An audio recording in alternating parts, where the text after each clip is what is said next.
Hello everyone, welcome to my channel. Hope you're all doing good. Few centuries back, humans discovered new lands and oceans and later they wanted to explore space. Well, how did they start with? Let's get into the video, and before that, please lend your support by subscribing our channel.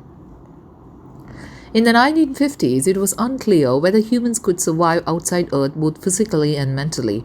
For experimental purpose, plants, insects and animals had to be taken to high altitudes in balloons and rockets since the 18th century. The Soviet Union sent the dog Laika into orbit on Sputnik 2 in 1957. She died from overheating rather than the effects of space travel itself. While the USSR focused on dogs, the US turned to chimpanzees as they were the most like humans.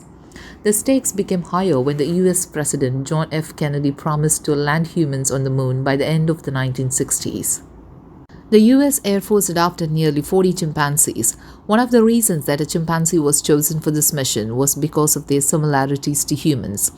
Among those, the smartest one was Ham. Ham was separated from his mother and was purchased by the US Air Force when he was at the age of 2. They trained him for simple tasks. He was trained to operate the controls of the spaceship, becoming the first animal to not just be a passenger. He was so quick in learning things. In 1961, they launched him into space. The flight mission was called Project Mercury. The rocket traveled at 9,000 kilometers per hour and reached an altitude of 251 kilometers. After 16 minutes, the rocket returned to Earth. He landed on the Atlantic Ocean and survived the flight. Ham survived the flight itself but nearly drowned when the capsule started filling with water after its ocean splashed down. Fortunately, the helicopter recovery team reached him in time. Ham's treat on emerging from the spacecraft was an apple which he devoured eagerly. That innocent animal didn't know how humans used him.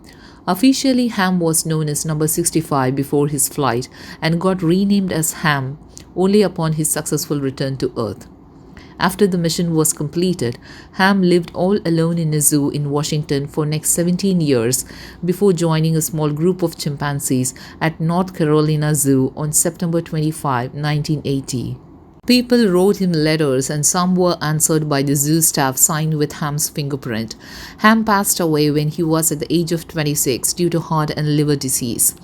Ham's skeleton is held in the collection of the National Museum of Health and Medicine, Silver Spring, Maryland, and the rest of Ham's remains were buried at the International Space Hall of Fame in New Mexico.